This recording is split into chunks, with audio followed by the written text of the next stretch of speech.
Olá! Hoje a gente vai mergulhar em uma língua simplesmente fascinante lá dos Andes, o Aimará. Pensa numa forma de falar que não só descreve o mundo, mas que te obriga a dizer como você sabe das coisas. Vamos entender que história é essa. Imagina só, para dizer qualquer coisa, é preciso primeiro especificar como a informação chegou até você. E isso não é uma escolha não, viu? É uma regra da gramática. Como assim uma língua é construída em volta da certeza do conhecimento? É exatamente isso que a gente vai desvendar agora. Bom, para começar, vamos situar o Aimará no mapa. Onde é que essa voz andina ecoa e, afinal, quais são os sons que a formam? Então, o Aimará é uma língua andina falada por comunidades que vivem lá no alto, nas terras altas da Bolívia, onde está a maioria dos falantes, e também no Peru e no norte do Chile. É uma língua que foi literalmente moldada pela paisagem das montanhas. Do ponto de vista da linguística, o Aimará pertence à família Aruá. E olha que interessante. Existe um debate acadêmico bem acalorado sobre a relação dele com o Quichua, outra grande língua andina. Será que são primas distantes ou só vizinhas que conviveram por séculos? A discussão, olha, continua. Agora, vamos para os sons. O Aimará tem uns materiais de construção bem únicos, sabe? Tipo as consoantes aspiradas, que saem com um soprinho de ar, e as glotais, que dão uma pequena pausa na garganta. Isso, junto com a diferença entre vogais curtinhas e outras mais longas, dá uma sonoridade toda característica para a língua. Certo. Agora a gente chega no coração da nossa análise. Vamos entender como a gramática do Aimará não é só um conjunto de regras, mas uma verdadeira ferramenta para construir a própria percepção da realidade. A chave para entender o Aimará é sacar que ela é uma língua aglutinante. Pensa numas peças de Lego. Você pega uma palavra raiz, um verbo, por exemplo, e vai colando vários pedacinhos, os sufixos, no final dela. E cada um desses pedacinhos adiciona uma nova camada de sentido: tempo, pessoa, modo. O processo funciona mais ou menos assim. Você começa com a raiz do verbo. Aí, adiciona um sufixo para dizer o tempo, depois outro para indicar quem fez a ação. No final, o que se tem não é só uma palavra, mas uma frase inteira, super precisa, tudo compactado num único termo. É muito eficiente.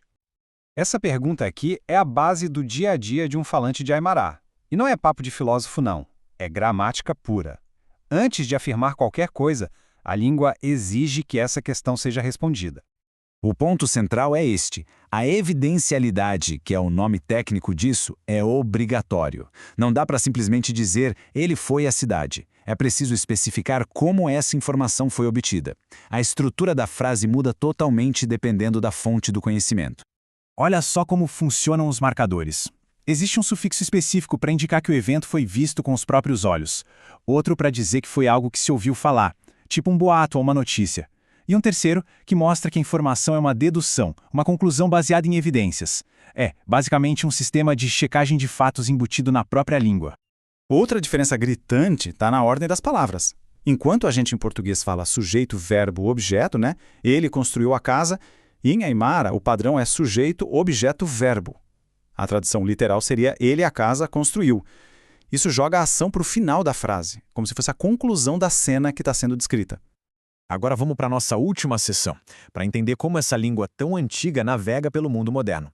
Qual é o papel cultural dela e quais são os desafios que ela enfrenta para sobreviver. O vocabulário do Aimará é um reflexo direto do ambiente andino. Existem palavras super específicas para tipos de batata, para padrões de clima das montanhas, para rituais e para as relações complexas da comunidade. A língua e a terra estão completamente entrelaçadas. É muito importante entender que o Aimará não é uma relíquia, uma peça de museu. É uma língua viva, pulsante, que está no centro do dia a dia, das cerimônias mais sagradas e da transmissão de conhecimento entre as gerações nas comunidades que a falam. O maior desafio, sem sombra de dúvida, é a pressão que vem do espanhol. O contato constante nas cidades, nas escolas, na mídia. Tudo isso coloca o Aimará numa posição de vulnerabilidade, assim como acontece com muitas línguas minoritárias pelo mundo. Mas, claro, existe uma resposta forte. Ela vem através de projetos de revitalização e, o que é fundamental, de programas de educação bilíngue, especialmente na Bolívia e no Peru. O objetivo é fortalecer a língua para que ela continue a prosperar e a ser passada adiante. A gente termina com essa reflexão. O Aimara nos mostra que uma língua é muito mais que um jeito de se comunicar. Ela é uma teoria sobre a realidade, com regras sobre o que é conhecimento e como ele deve ser compartilhado. E aí fica a pergunta: de que forma a nossa própria língua molda o que a gente considera ser verdade?